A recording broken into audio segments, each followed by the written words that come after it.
మన దేవుడు ఎవరో తెలుసా? అర్ధాంతరంగా మధ్యాంతరంగా నిన్ను వదిలిపెట్టేసే దేవుడు కాదు. ఏతాములో నీకు వెలుగ్గా దిగొచ్చిన దేవుడు. ఎర్ర సముద్రం దగ్గర మీరు దేవునితో వాదించలేదా? మారా నీళ్ళ దగ్గర దేవుని శోధించలేదా? సీను అరణ్యంలో మాంసం కావాలని సనగలేదా?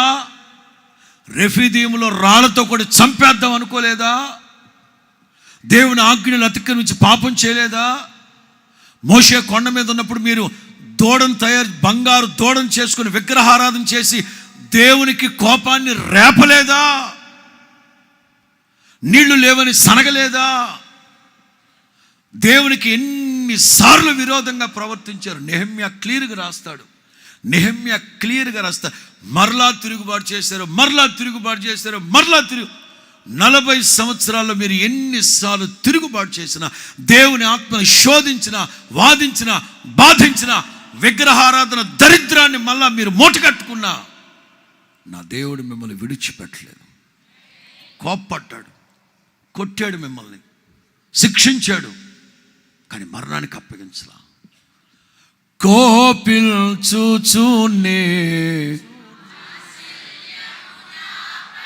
ఏ సందర్భంలో వాడాడు నెహెమ్యా మాట? ఎవరి సందర్భంలో వాడాడు నెహెమ్యా మాట? ఇక్కడే వీళ్ళ కోసం చెప్పేటప్పుడే ఇశ్రాయేలీలు పదే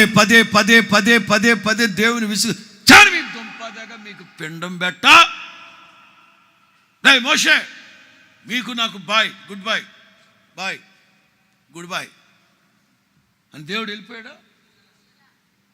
వాత్సల్యం కలిగిన దేవుడు అనుక్షణం నిన్ను మూసి పెడతానే ఉన్నాడు. ఏ శత్రువు నిన్ను దాడి చేయకుండా మూసి పెడతా ఉన్నారు. స్తోత్రం చెప్పండి గట్టిగా. నా దేవుని ప్రియులారా, నీ ఎడల నా దేవుని చిత్తం సంకల్పం నెరవేర్చేంత వరకు, నీతో చెప్పింది నెరవేర్చేంత వరకు నిన్ను విడవను, ఎడబాయను. స్తోత్రం చెప్పండి గట్టిగా. హల్లెలూయా.